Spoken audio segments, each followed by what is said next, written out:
Well, welcome everyone. Thank you so much for joining us today. I was really excited to see so much interest in this topic, probably because we live in a world with many distractions and many responsibilities. My name is Michelle Rapp. I work in the Office of Alumni Relations, and I organize and provide career services and programming for alumni. So I was very excited to meet Rosna recently. She's based in LA, but also had been from Boston. And when she offered this topic, I thought it would be something very different than our typical career programs. So very excited to have her here. Let me tell you a little bit about her. Rosna is a thoughtful career coach, corporate trainer, performer, and writer who integrates her love for the arts and professional development into every facet of her work. She's currently a career coach and corporate trainer with Awake Into Mind Incorporated. By using both her communication and improvisational skills, she has successfully developed and delivered professional development training and workshops. These programs focus on team building, workplace diversity and inclusion, career vision, and interpersonal skills. A fun fact about her is that she has also created and taught improv technique building and comedic character monologue writing workshops. Rosna has a BS in criminal justice from Northeastern, an MS in communication management from Simmons University, and a graduate certificate in women in politics and public policy from the University of Massachusetts, Boston. Very excited to get my productivity act together here and learn some new approaches from her. So thank you, Rosna. Thank you, Michelle. Thank you for having me. I'm excited to be here. And as I'm speaking and presenting to you, I'm also speaking to myself. I think we all could use both, be more productive, live more in that state. So welcome, everyone. Thanks for signing up. Appreciate you all being here. So yes, like Michelle said, today we're going to talk about the difference between being busy versus being productive. And so as we're getting started, I'd love for you to put in the chat what state you're joining us from. Why did you decide to sign up for this webinar today? And if you're currently in a leadership role in your current job. So, and Michelle's gonna help me out here in terms of paying attention to the chat. As I'm presenting, you can definitely ask questions throughout, but we'll also have a Q&A at the end of this. So any questions you have, you can definitely ask at the end here. So just to give you an idea of what we'll be doing today, the way I see busyness and productivity is it's a state of being. So the work that we do at Awake Into Mind is a lot about mindfulness and how our behaviors tie into our mindset. So today we're going to be living in that space for this. So understanding the difference between the state of being busy and the state of being productive, recognizing how those behaviors show up for us. And then we'll talk about strategies on how to increase your being in the state of productivity versus busyness while incorporating mindfulness. So I'll be talking about strategies of how to incorporate that. And then, like I said, we will go into a Q&A. So just want to quickly look at this chat. Okay, we have New Hampshire, Colorado, Massachusetts. Thank you, Boston. Thank you for joining us. Oh yeah, I get that. Tired of being overwhelmed and running around, but feeling, yep, I understand that. Topic caught my attention. Want to be better at prioritizing the right things. I work in, okay. Yes. Sorry, I'm reading it. I want to learn how to streamline my to-do list. Okay, so thank you for responding. Thank you. We're all over the country. Ooh, Switzerland, welcome. That's great. Illinois, Connecticut, that's great. So yes, we're gonna talk a lot about that, especially the idea of this feeling overwhelmed and what to focus on. That's a big part of this. So to get into this, let's just talk about what it is. So the state of being busy really is action without intention, right? So oftentimes we're moving in a way that is just getting things done, getting us through the day, versus a state of being in a state of productivity is action moving with intention. So I love, there's this book called The One Thing. So if you're a person who's like working on wanting to focus, it's a great book. And the authors talk about this idea of a survival list versus a success list. So thinking about a survival list, you're living in a state of being, it's more reacting to the things that you need to get done, as opposed to being a success list, being proactive about the things you need to be getting done. So really just framing it for you in this way of understanding, like, where are you right now? How often, I have a poll question for you about how often do you feel like you're operating in the state of busyness as opposed to being in a state of productivity. So the poll question should come up. Is it up, Michelle? I don't know if I'm going to be able to see it. Oh, great. So I'd love for you to answer this, just to kind of gauge where we are in the room, how people are feeling. Great. All right. So right now, okay, we're okay. Yep. I'll wait till this finishes, see where we are. But yeah, as I said, I think as we talk about this today, I really want to emphasize that we are talking about how our minds, our thoughts affect our behaviors, that affect our habits, that cause us to be living more in states of feeling busy. So right now we have 57% of you feel like you tend to operate in the state of busyness. So you're in the right place. Kudos to those who operate more in the state of productivity. That's amazing. You'll also get something out of this today. But the reason why I had you do this poll is really just to know that it starts with knowing where you are, right? We have to know. Oh, hold on. Sorry, Michelle. I'm just gonna. Okay. Can I remove this, Michelle? Yeah, that. Okay. All right. Good. Sorry, this is new for me, the poll piece. Oh, here we go. Okay. All right. So it's starting to know where we are. That's where we have to start as we're shifting. So how do these behaviors show up? For those of us who tend to operate in the state of being busy, it tends to look like a long to-do list, oftentimes an endless to-do list, procrastination, perfectionism, lack of work-life balance, lack of boundaries, excessive meetings, extensive research, and feeling overworked, feeling overwhelmed. So I want to just highlight on this list procrastination, because procrastination and perfectionism go hand in hand. I think there's this myth that procrastination is because you don't really feel like doing something, it's a lack of motivation, where what it really is often tied to our emotional states, right? It's a form of a sabotaging behavior that tends to be tied to a fear of some sort. It could be a fear of rejection, a fear of not feeling qualified, right? So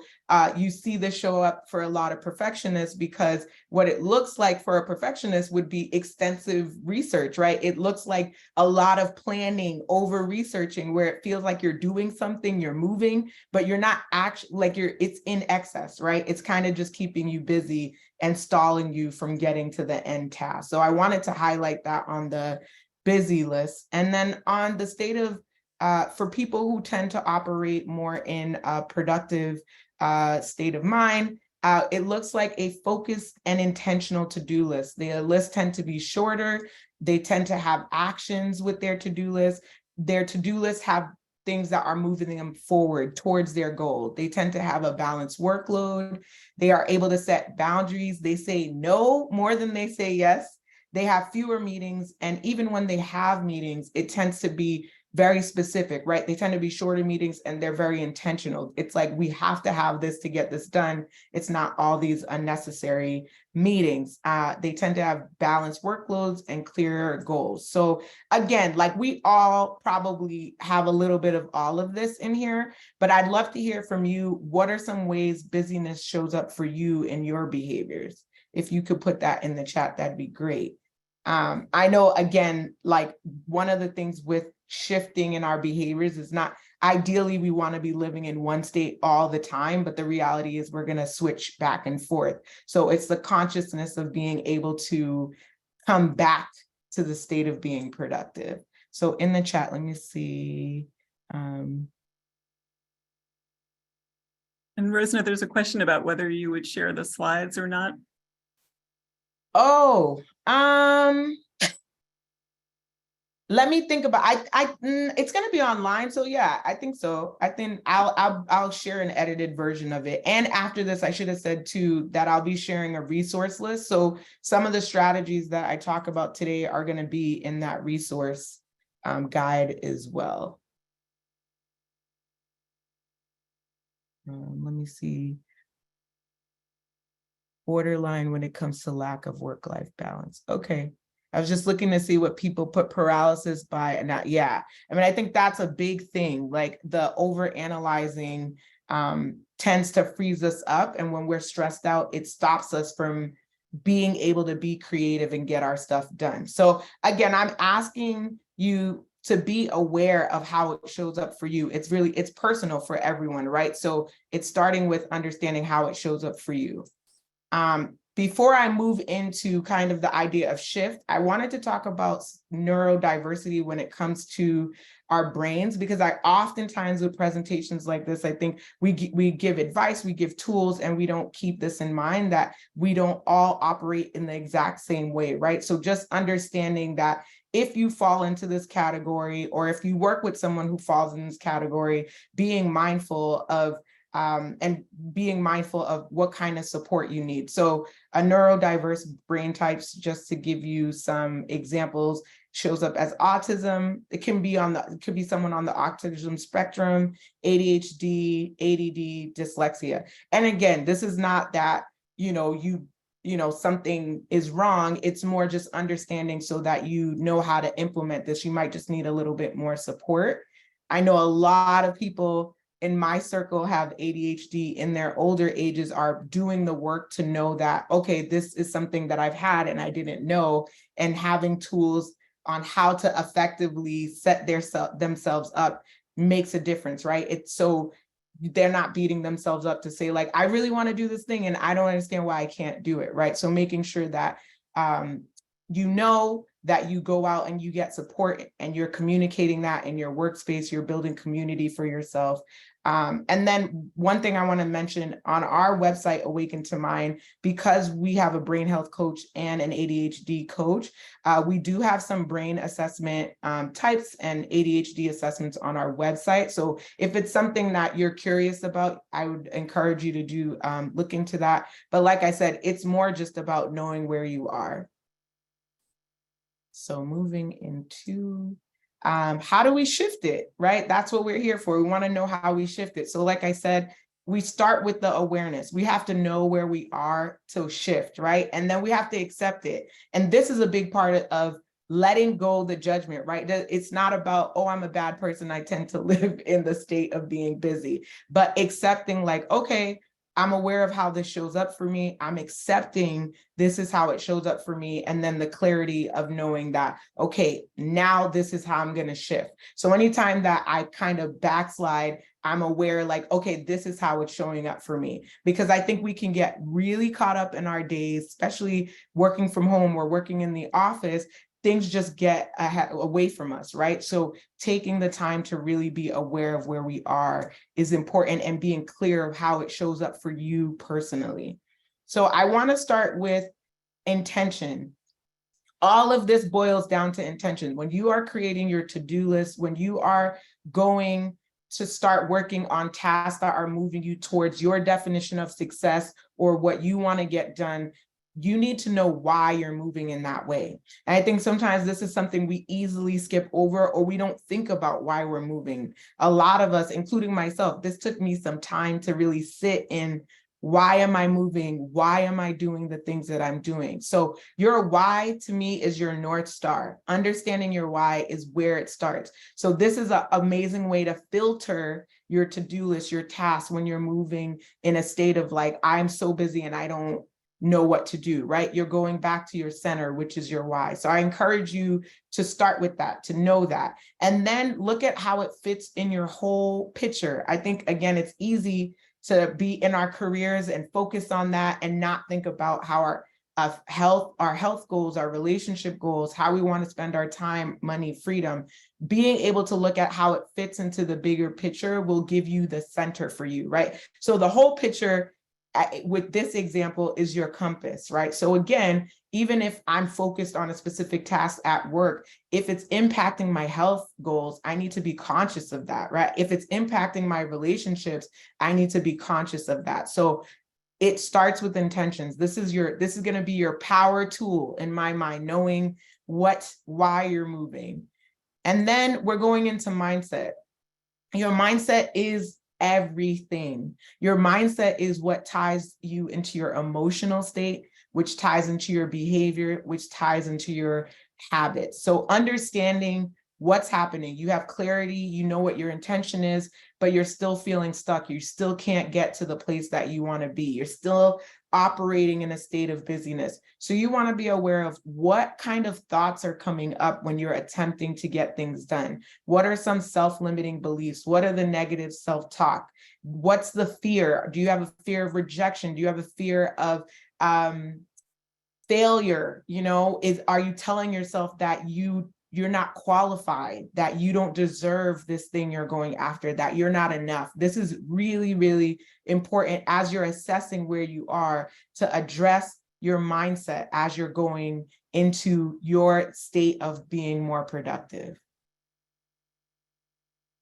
And then behavioral patterns. So I love this quote, another amazing book if you're working on changing behavior, Atomic Habits by James Clear. It's one of my favorite books. I think he does such a good job explaining how we shift our behavior in a way that's sustainable. So I love this quote, environment is the invisible hand that shapes our human behavior. That right there in a nutshell ties into everything we do in terms of how we set up our day, right? When you're waking up, your daily routine, how are you setting yourself up for success from the time that you wake up to the time that you get to work or wherever your next task is going to be? That ties into your habits, right? So what are the habits that you have as you're setting yourself up? And again, your environment dictates that, right? So if I'm trying to have a habit of I watch less TV, he gives a great example in the book about this. Like if all my furniture is faced towards the TV, what is that space set up to do, right? It set me up to watch my television, right? So being mindful of your habits, but also the environment that you're putting yourself in, especially your workspace. Some of us are working from home, some of us are working from the office, but having control about how you set up your space so that you're setting yourself up for success in terms of decluttering, having an organized space, having plants or light, like whatever you can control, but being mindful that makes a big difference. I don't know how many of you can put in the chat. It's like when you walk into an open room with light, with no clutter, how much that immediately changes your emotion, right? So being mindful that the awareness of your environment is really important. So let's move into strategies. So we've talked about the awareness. And again, like I said, that's a big work. That's a big piece there, right? So I'm going over it quickly, but I really want to just emphasize as we dig into this is really about your state of being in this idea of being productive and how it applies to the things you do, like your to-do list, how you're setting yourself up for success. So I want to give you some intention strategies. So here, I'm just going to move this over a little bit. So starting with your why, like I said, so as we talked about in the beginning, it's not enough to just mentally say it, right? You want to write down your why. Ways that we can cement things in our minds is we write it, we see it, and we say it, right? So your why, you can have somewhere in your workspace, you can have it in your home somewhere, but somewhere you can see it often, right? Somewhere you can look at it, you can say, this is, I could say this is my freedom, is my why. That's why I'm moving. That's why I'm pushing myself to work in this job. This is why I'm taking all these hours to work on my health and go to the gym, right? Whatever your why is, you want to make sure that you write it down. You want to make sure that you see it, and you want to make sure that you say it, right? So you're cementing this, and it's going to be something that is going to come naturally to you. So when you're starting to put your to-do list together, you're able to really say like, okay, that conflicts with my why. I'm not adding this here, right? And I'll talk about how we find balance in the workspace with that, because I know we don't always have control of all the tasks that we have at work. Setting intention. So this is something that you can do for the day, setting your intention at the top of your day. You can set an intention for the week, but again, this is part of something you can include in your morning routine. You wake up and you know your intention for the day. So again, if I say that my intention for the day is to be productive, like what I'm going to be super conscious of that at this as I'm moving through my day, right? As I'm getting up, is this a productive activity? Is this moving me into a productive state of mind? Or is this just filler? Is this just keeping me busy for the time being, right? Is this me scrolling through my social media because I want a distraction, right? So using your intention as a way to bring you back to really assess your day, to say like, my intention today was to get this done, or is to do this today, or move in this way. Creating an intentional to-do list. This is my favorite. I do this. It's something I'll share in the resource guide I share with Michelle to share with you. I just want to talk through this. So the way that you will set up your intentional to-do list, again, you can put your why on top. You can put your intention for the week on top, but you're going to put on top a focus point that basically helps you create a filter for you as you're setting up your to-do list. Once you have that, I'm all about getting it out of your brain. For those of you that are like me, I tend to be an overthinker. So I have to write everything down, and you do it unapologetic. It's almost like you're doing a brain dump, right? So make a list of all the things that you feel need to get done, get it all out, right? And then you're going to go back, and then you're going to filter that through the lens of your why and through the lens of what you're trying to accomplish, right? What's your definition of success?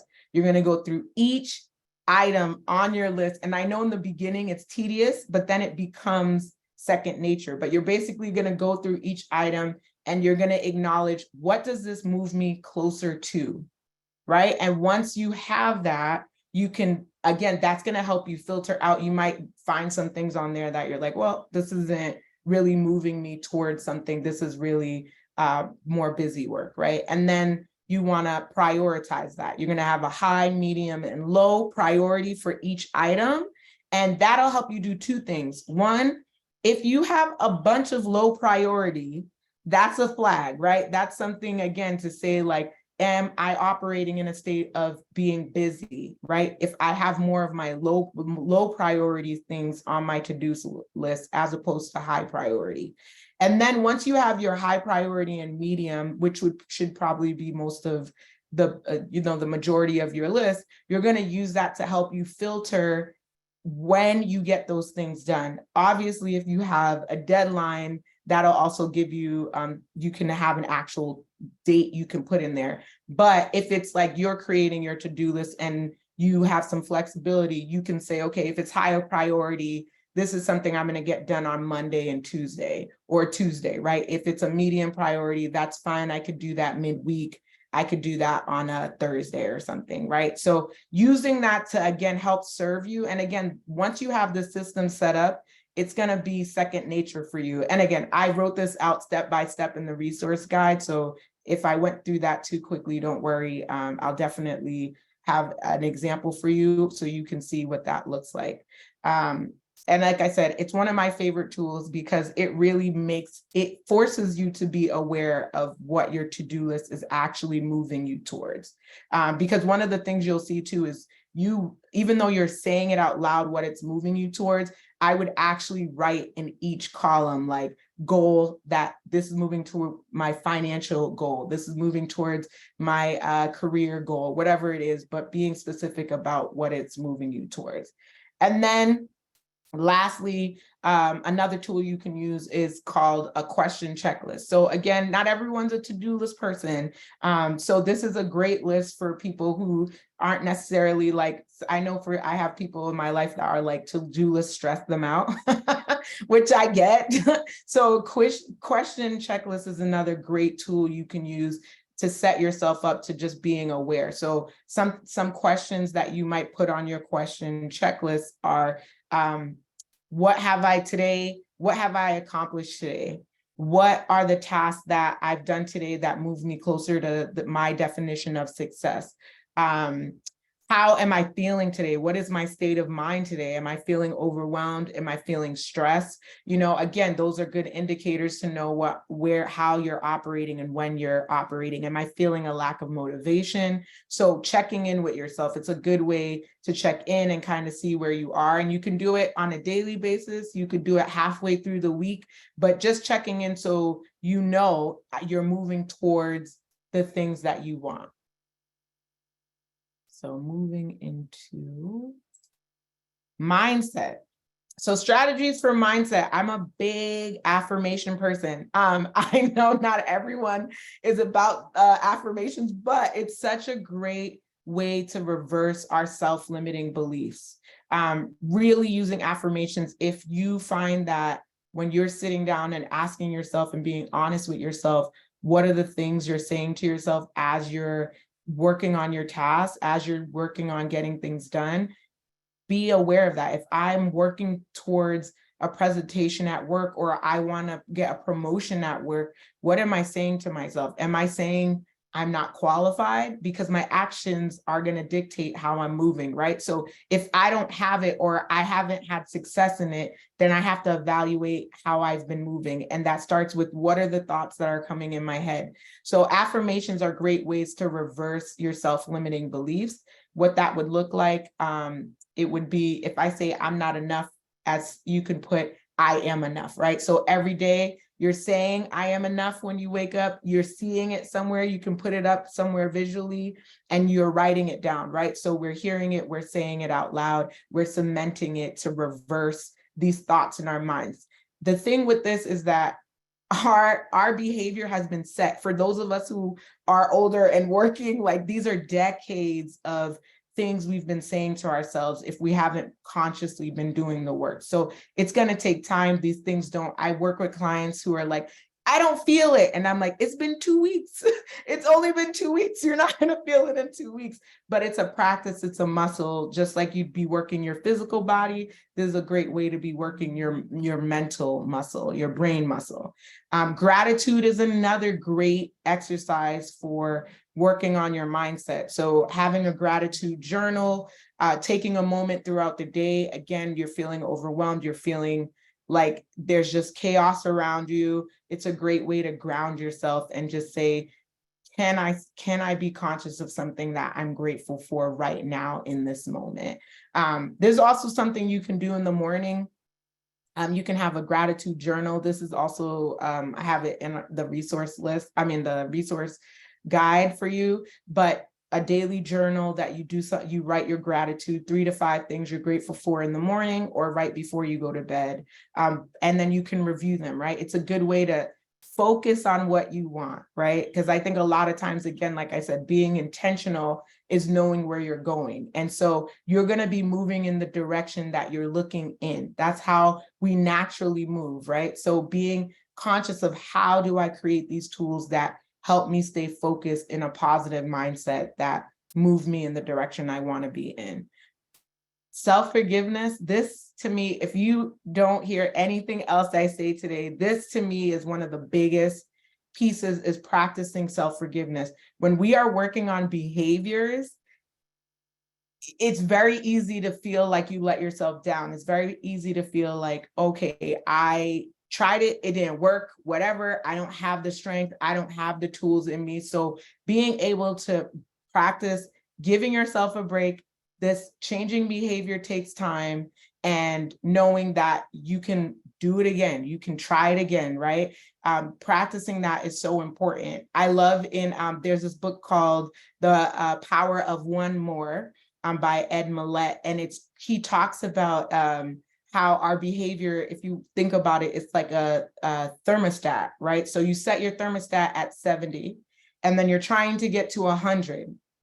You're trying to get to 100 and your thermostat is set at 70.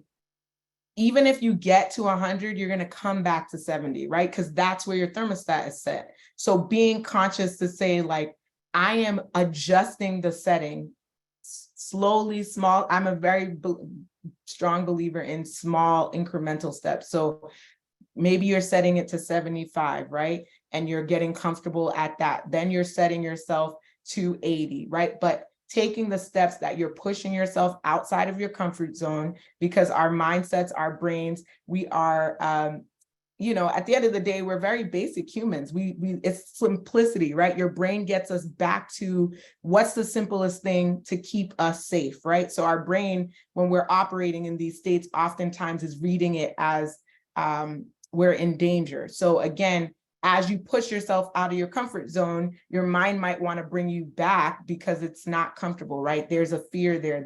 There's your behavioral instincts kicking in to say, I want to keep this person safe. So practicing self-forgiveness is really, really big.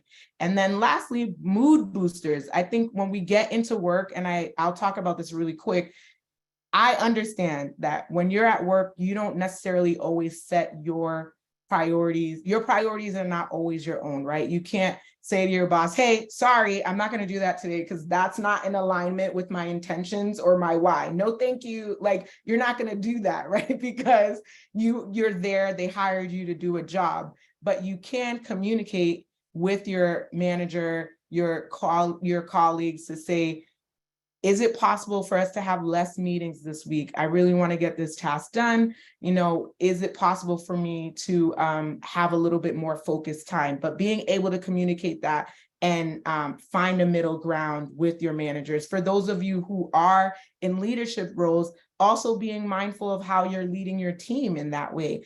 Or if you're putting a meeting on the books, if you're taking time away from your colleagues to meet with you, being mindful of, is it busyness or are we leading towards productivity for the bigger goal for the company? So again, sorry, I went on a tangent a little bit. Mood boosters, I wanted to talk about, this is more when you're down, you're not feeling up to it. You're like, I understand that I want to move towards my goals, but I'm not feeling it right now. So thinking about quick things that kind of give you a jolt of energy. One, I love amp songs. I have a playlist where I'm like, okay, I'm just going to turn this on, and maybe not, I work from home so I can dance in my space. But if you work at in an office with other people, maybe you go to the bathroom or find a place that you can kind of listen to your song and get your mood back up. You can also have a happiness jar, which I love this. You can put affirmations in there. You can put visuals that make you happy in there. You can put quotes that make you happy. Basically anything that brings you joy, that fits in a jar that you can write, put in there. And then when you're not feeling up to it, you have it at your desk, you can pull it out, read it, and kind of just give yourself a reset and a boost when it comes to resetting your mind, right? Because again, our mindset is important as we're wanting to live in states of being more productive. So mindfulness. So this ties into the mindset piece. So the mindset piece is that awareness. The mindfulness is more, how do I get myself, similar to the mood booster, how do I get myself into a state of feeling calm so I can be operating at my most efficient level? Meditation is another great thing you can incorporate in your daily routines, night, morning routines, midday routines. But having meditation, again, if you're working on self-limiting beliefs, you're not where you want to be and you don't understand, it's a great way to just calm your mind and really center yourself to pay attention to the thoughts that are coming up. I'm aware that this can be very overwhelming for people, especially if you're not a meditator. So my advice is start with guided meditations. There are amazing channels on YouTube. There's an app called Calm. There's another app called Headspace that are really, really great, that have tailored guided meditations for what you need. So if you're in a space where you're like, I'm working on my confidence. And that is something that stops me from going after what I need to. You can look for guided meditations that focus on confidence, that focus on mindsets around I am enough. So thinking through, how can you incorporate this mindfulness strategy throughout your day? So again, that you're focusing on the thing that you want to be focusing on. Check in with yourself. Again, this is something that we get caught up all the time. Like I said before, we get caught up. We are kind of like spinning out like the Tasmanian devil. I might have just dated myself with that reference, but we're spinning ourselves out, but we're not really going anywhere, right? So taking a beat, how does stress show up for you? Is it showing up in your shoulders, in your stomach, how does it show up for you? So you can check in and say like, okay, I need to take a beat right now. I need to take a moment to reset where I am. Practicing grounding. Grounding practices are another great tool that I give you a walkthrough of an example in the resource guide, but really just practice being centered. This is something you can do in 2 minutes. Before a meeting, you're nervous or you have a lot going on, you feel like you're overwhelmed and you're not going to get everything done. Take a minute to just ground yourself, observe what's around you. And that ties into this breathing exercises. How can you be incorporating these breathing exercises so that honestly, it resets you? It's such a simple task that as you're breathing, you're bringing more oxygen to your brain, you're bringing down your stress levels, you're giving yourself more time to kind of reset and focus on what you want to do and what you need to get done. It also, again, gives you clarity, because as you want to operate in states of being productive, you really want to be operating in this idea of, how do I become aware of this? And this is how we slow ourselves down and become aware of the states that we're operating in. And then behavior. So this is a big one. And like I said, shifting our behavior takes time, and that's okay, but it's setting yourself up. So these are some strategies. Again, not all of these strategies are going to work for everyone, but it's really about being figuring out what works for you. So your daily routine, what does that look like? In the morning, I might meditate. I might I might say my intentions out loud. I might exercise, drink some water, whatever that is. But what are the things that you can do in the morning that set you up for success mentally and physically and emotionally, right? So you're not tackling your to-do list from an empty cup. You're attacking your to-do list or going after your to-do list, feeling fully of sound mind, body, right?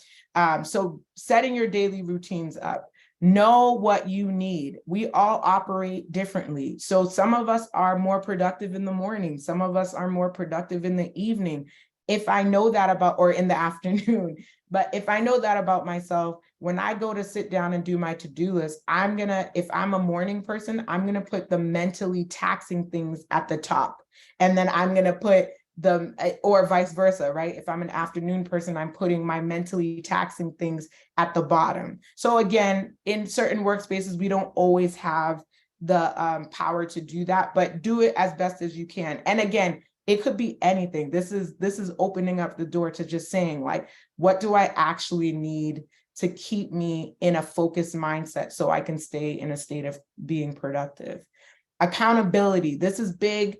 I know it's very easy to keep things inside, and especially if we're working on things and we don't feel like we don't want to share a flaw or something we're working on, we keep it to ourselves, but it doesn't help us, right? It's harder to keep ourselves accountable. So having someone who you trust that you can share, hey, I'm working on being more in a state of being productive. Like, here are some things that I'm conscious of. So would you help me stay accountable? Here are some tools or systems I'm trying.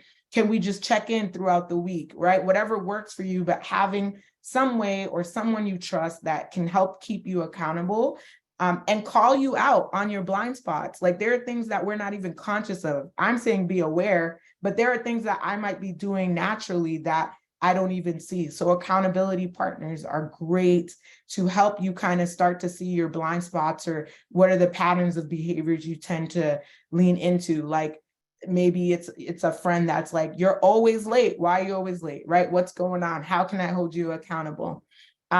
Your environment. I talked about this earlier, but again, setting yourself up for success.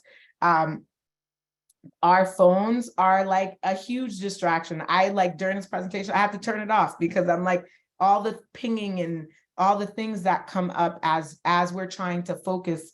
This is such a big distraction. So can I turn it off? Can I put it on a timer? Can I take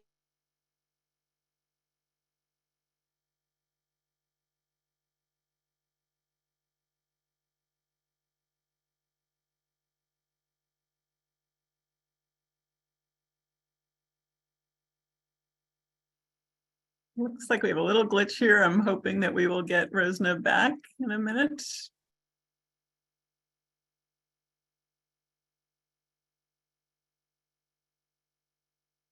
And in the meantime, any of your own practices that relate to what Rosna is saying can be very helpful. Yeah, it looks like she somehow got kicked out.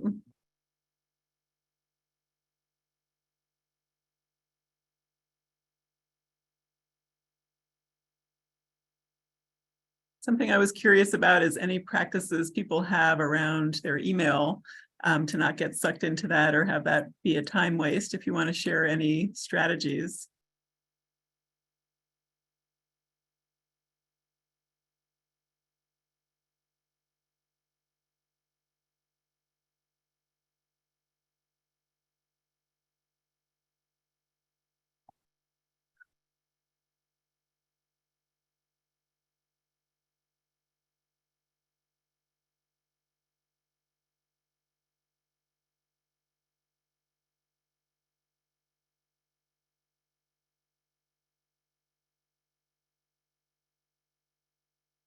I do know people that sometimes restrict I knew someone that only checked email 3 times a day because otherwise I think we get into this habit of just checking all the time and getting pulled away from what we're working on.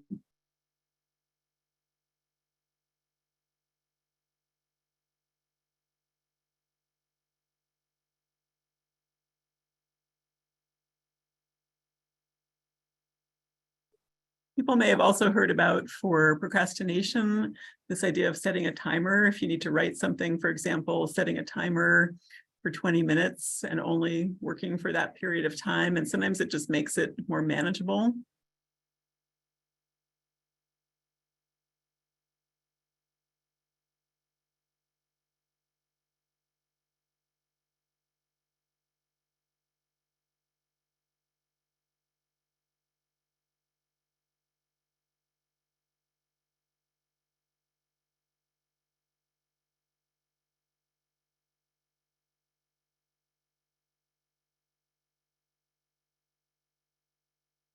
Yes, and I think we will end up with Rosna's contact information. Putting to-dos in the calendar. I like that a lot. You can move things around. Speed reading. Yeah, and moving things, as Anita said, moving things out of your inbox that don't need to be there. So they're not creating clutter. It's easier to lose emails that way.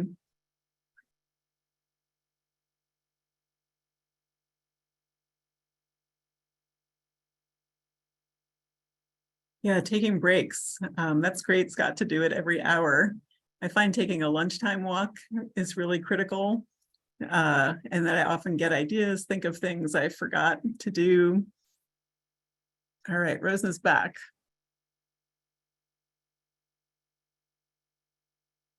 Wow, 0 inbox, Casey. That's impressive. Every week. I only have a friend that does it once a year. Hi,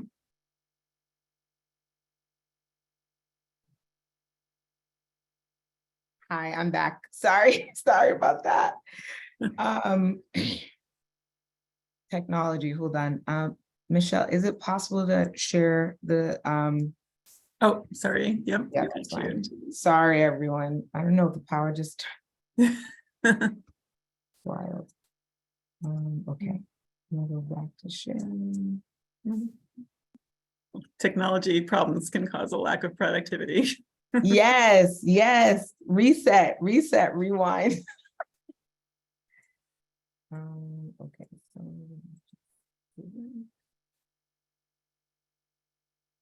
okay, can everyone see the screen? Yes. Okay, good. So let me get back to it. Sorry about that, everyone.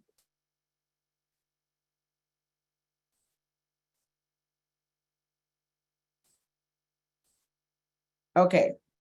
So again, setting up your environment, having all your outlets working. So sorry about that, everyone.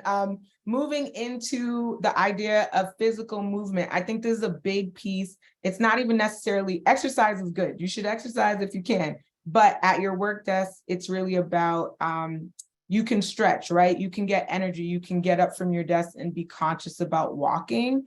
Our brains need the energy, right? Our minds and our bodies work together in terms of how it operates. So taking that time to reset, to give yourself a stretch in your workspace, wherever you are, is a great way to get back into a productive mindset. And especially if you're a person who carries a lot of stress in like your physical body, right? So being able to figure out like if you like I carry stress in my shoulders, so I'm conscious that I tend to stretch more, like making sure that I'm getting my shoulders worked out. Some people, it's their legs or wherever. So being conscious of that part for you too.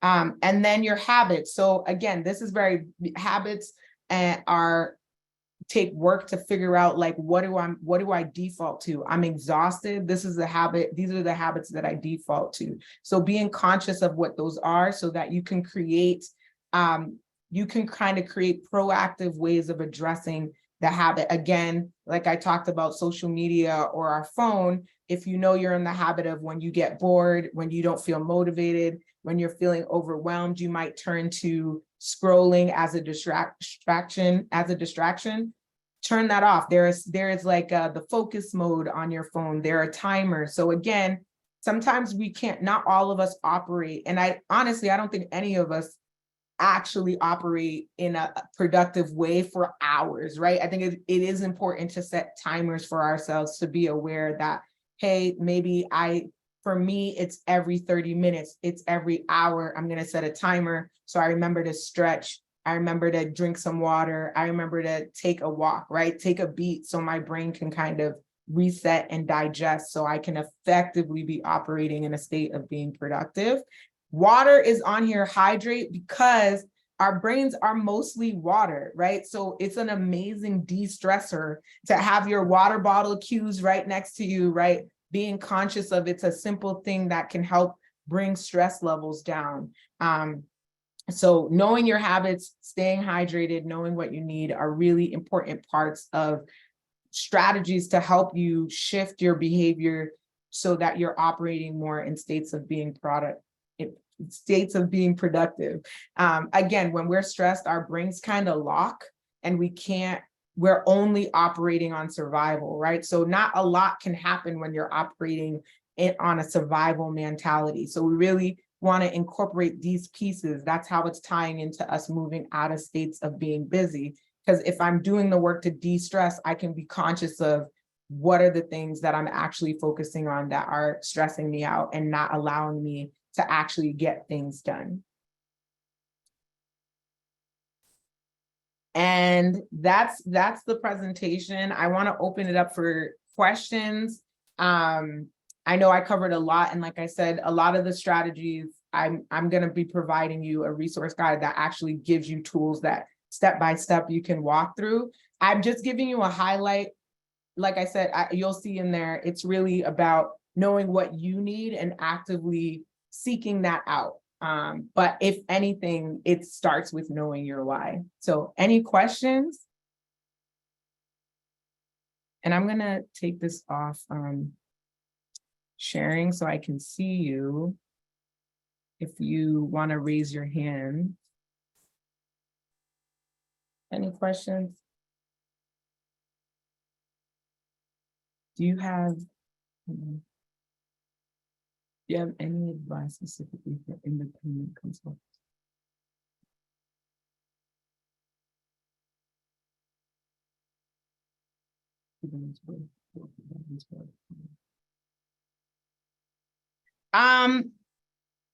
Okay, so yes, for an independent contractor, I would say, again, depending on the work that you're doing, like I said, it's starting with your why so you can organize kind of, for me, I think boundaries are going to be really important as you're balancing your client workload and your business development.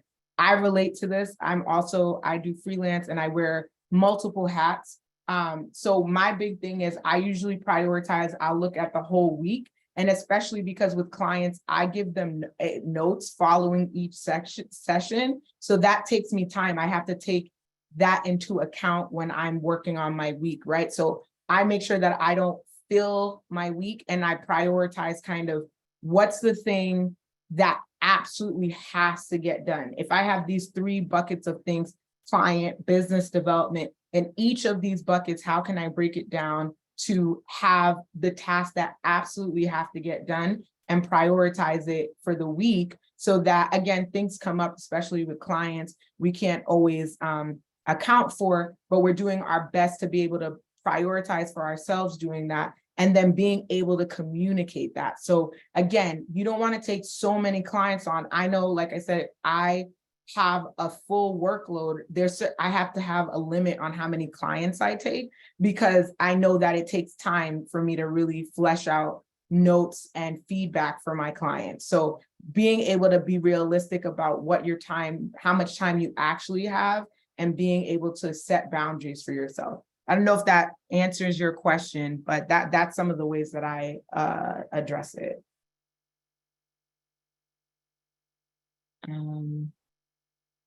Need a way to organize things that could.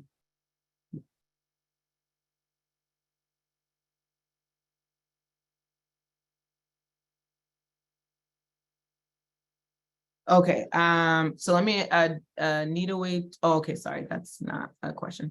Okay, so do you have advice for setting a structure for yourself, your job environment?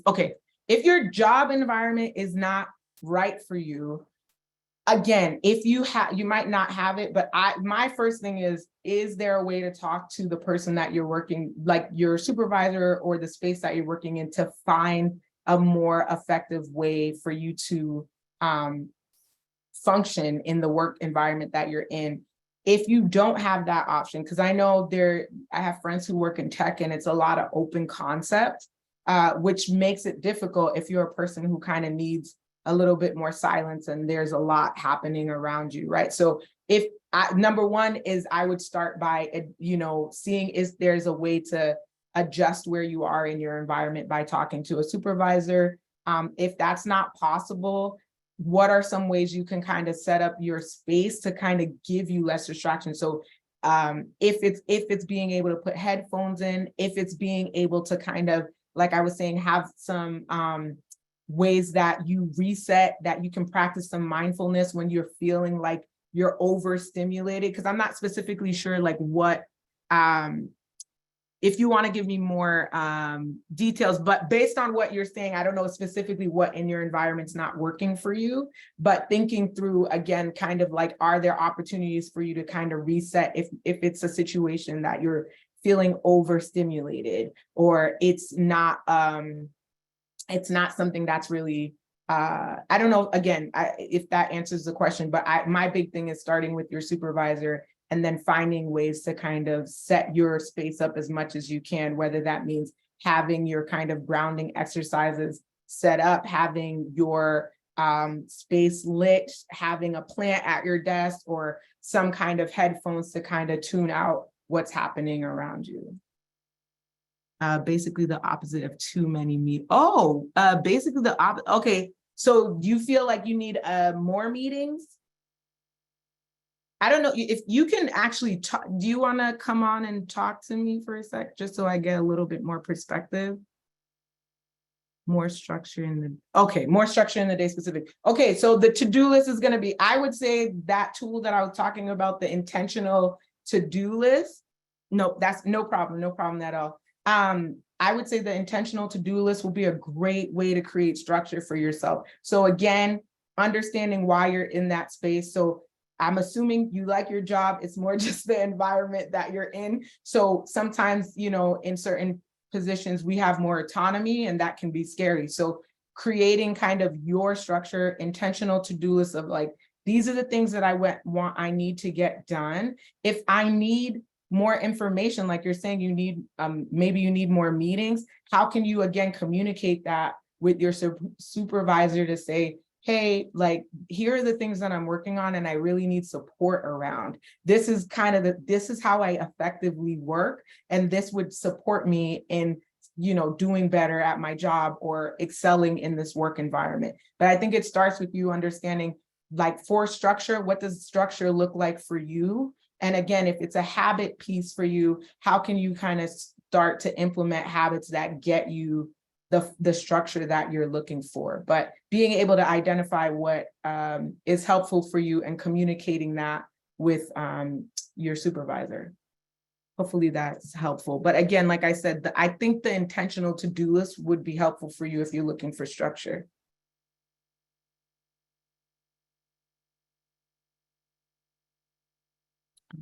Okay. Any other questions? Hey, yeah, Anita, that's great advice. Yep. Any other questions?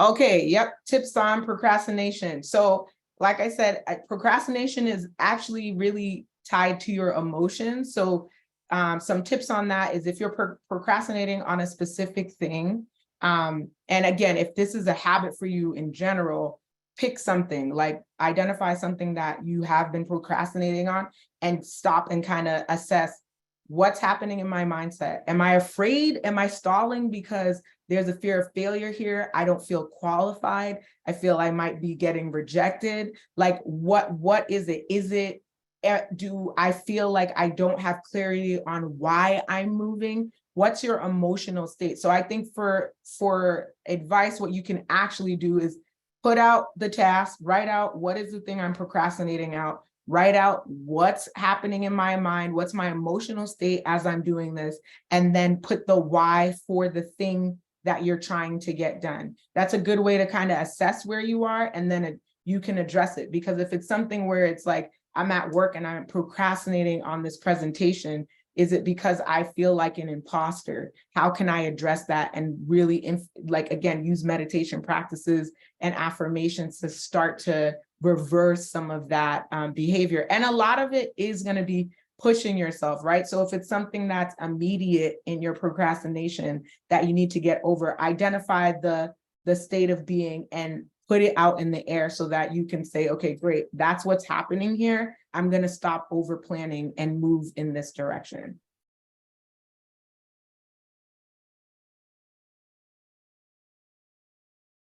What's the best? Okay. Oh, what's the best way? Great. Thank you, Michelle. Yes, great. Yep. You can go to awakentomind.com, and then all of the coaches offer free consultation, including myself. You can just book right on the site. There's a calendar link on there to do that. Any other questions? Thank you. Thank you for coming. Okay, I'm going to share my screen really quick. Thank you so much for coming. I appreciate that. Thank you, Rosna. I think the factors that are other than our to-do list and stuff that you emphasized about mindset, habits, purpose, why, it's a different kind of context. It's not the typical advice about how to manage your time. So I think tying those two pieces together, the emotional part, the habit part, our own preferences and best practices, I really appreciate you shining attention onto that. Absolutely. I definitely happy to, because I think, I mean, that's the stuff that I think it's very easy to overlook, but it's what's actually driving what's happening, right? So I thank you, Michelle, for having me and pointing that out. And thanks to our participants, there's been really lively sharing of information, really good questions. Love to see Troy coming from Switzerland. That's cool. That's amazing. I love that. I'm just gonna share really quick so I can.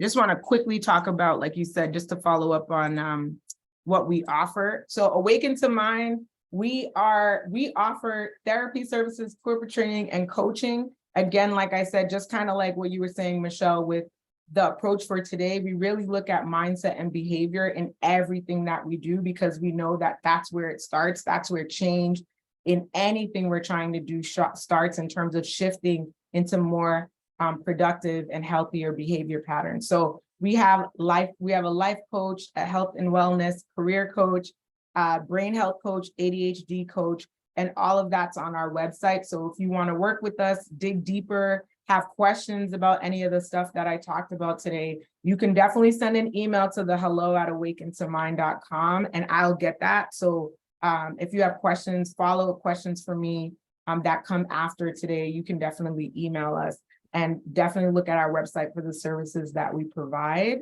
And then I just want to, again, thank you all for coming today. I want to leave you with this quote. Hold on, now I can't see this quote. I'm going to admit this person. Successful people don't try to do everything. They learn to focus on the most important tasks and make sure they get done. So release yourself for feeling like you have to get everything done. It's really being intentional about how you're moving and what you're moving towards. So thank you for tuning in. Thank you, Michelle, for having me today. This was amazing. And I appreciate you spending your time today with us. Thanks again, Rosna. Thank you. Thank you all for coming.